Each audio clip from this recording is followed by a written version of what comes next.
Assalamualaikum warahmatullahi wabarakatuh.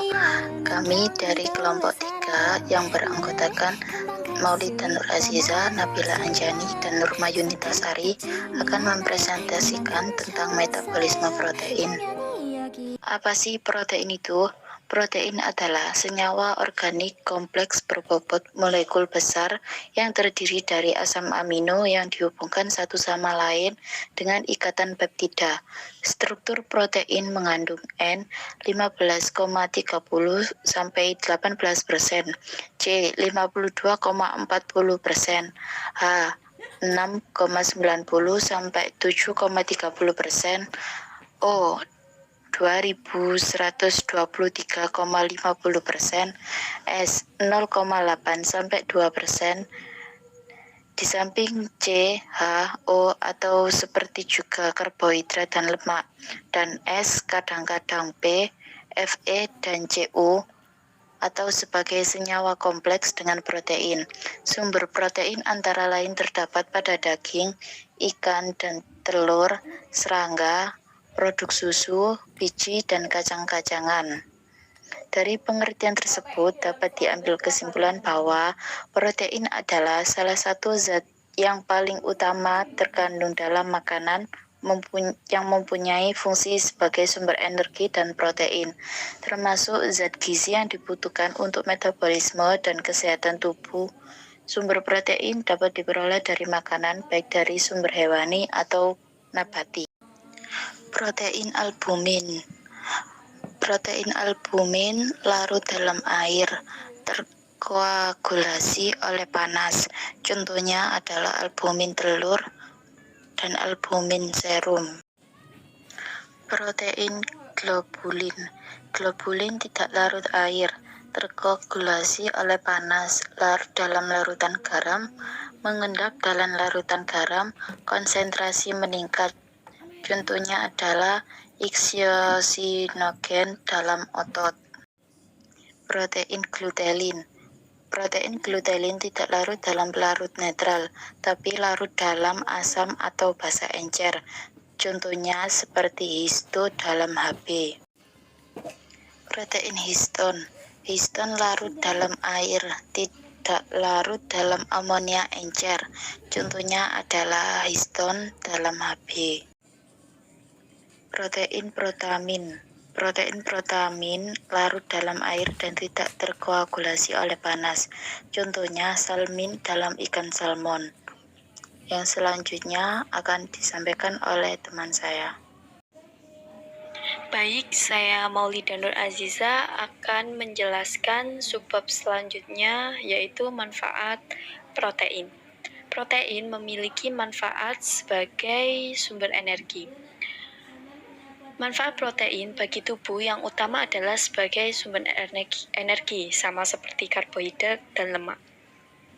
Jika kita mengonsumsi lebih banyak protein daripada yang dibutuhkan tubuh untuk perawatan jaringan dan fungsi penting lainnya, maka tubuh akan mengalihkan kelebihan protein itu dalam bentuk lemak dan akan menjadi sumber energi cadangan untuk tubuh. Selanjutnya yaitu protein sebagai pembentuk antibodi tubuh. Protein membantu tubuh membentuk imunoglobulin yang biasa dikenal sebagai antibodi. Antibodi berperan penting untuk melawan infeksi bakteri atau virus. Selain itu, antibodi juga membantu tubuh untuk mencegah terjadinya penyakit dari bakteri atau virus yang sama di kemudian hari. Selanjutnya, protein sebagai pengganti sel yang rusak. Protein juga dapat mengganti sel yang rusak dan membantu sel baru, sehingga protein juga berfungsi sebagai zat pembangun terutama sel otot. Selanjutnya, protein sebagai pengangkutan zat-zat gizi, yakni pengangkutan dari saluran cerna ke dalam darah dan dari darah ke dalam jaringan-jaringan serta ke sel-sel. Selanjutnya, protein sebagai pembawa materi genetika. Protein juga berfungsi sebagai pembawa materi genetika dengan tahapan yang disebut sintesis protein. Dari protein inilah ditentukan sifat dan keunikan dari setiap individu. Baik, subbab selanjutnya yaitu Sumber protein. Protein adalah zat pembangun yang penting dalam siklus kehidupan manusia. Protein digunakan sebagai zat pembangun tubuh untuk mengganti dan memelihara sel tubuh yang rusak. Sumber protein adalah kacang-kacangan, telur, teri, ikan, daging, udang, susu, dan sebagainya. Protein berdasarkan sumbernya dibagi menjadi dua, yaitu protein hewani dan protein nabati. Protein hewani sendiri yaitu adalah protein yang berasal dari hewan. Dalam tabel tersebut dapat dilihat contoh dari sumber protein hewani yaitu daging, hati, babat, jeroan, daging kelinci, ikan, kerang, udang, ayam, telur, susu sapi, telur ayam, telur bebek. Dan selanjutnya protein nabati. Protein nabati sendiri yaitu protein yang berasal dari tumbuh-tumbuhan. Dapat dilihat dari tabel contoh sumber protein nabati, yaitu kacang kedelai, kacang hijau, kacang tanah, kacang merah, beras, jagung, tepung terigu, kenari, kelapa, daun singkong, kentang. Terima kasih, itu penjelasan dari saya. Selanjutnya, materi dari metabolisme protein akan dijelaskan oleh Saudari Nurma Yunitasari. Baik, saya Nurma Yunitasari akan menerangkan tentang subbab metabolisme protein. Metabolisme protein merupakan metabolisme dari asam amino itu sendiri, yang merupakan suatu rangkaian asam amino.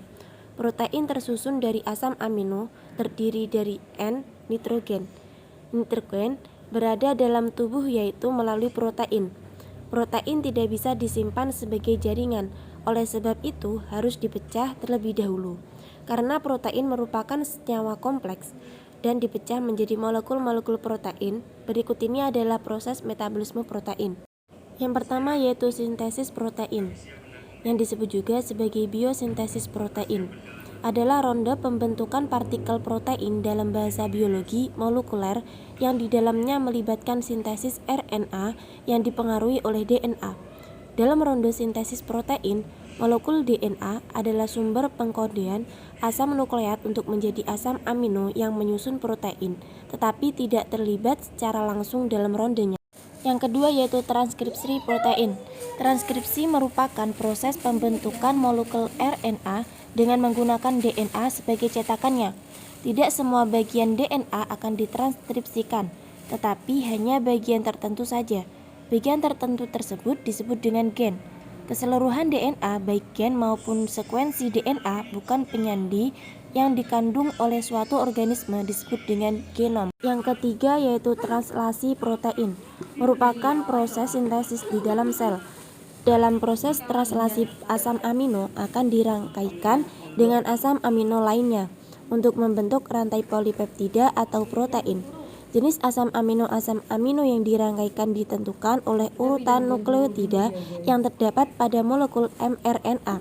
Jadi, mRNA digunakan sebagai model cetakan bagi sintesis protein. Asam amino dirangkaikan dengan asam amino lain dengan ikatan peptida yang dilakukan oleh ribos. Ayat-ayat Al-Quran yang menerangkan tentang protein. Dalam Quran Surat Fussilat ayat 53 yang berbunyi, Bismillahirrahmanirrahim, sanurihim ayatina fil afaki wa fi anfusihim hatta yatabayyana lahum annahul haq awalam yakfi birabbika annahu ala kulli syai'in syahid, yang artinya kami akan memperlihatkan kepada mereka tanda-tanda kekuasaan kami segala wilayah bumi dan pada diri mereka sendiri, hingga jelas bagi mereka bahwa Al-Quran itu adalah benar. Tidakkah cukup bahwa sesungguhnya Tuhanmu menjadi saksi atas segala sesuatu?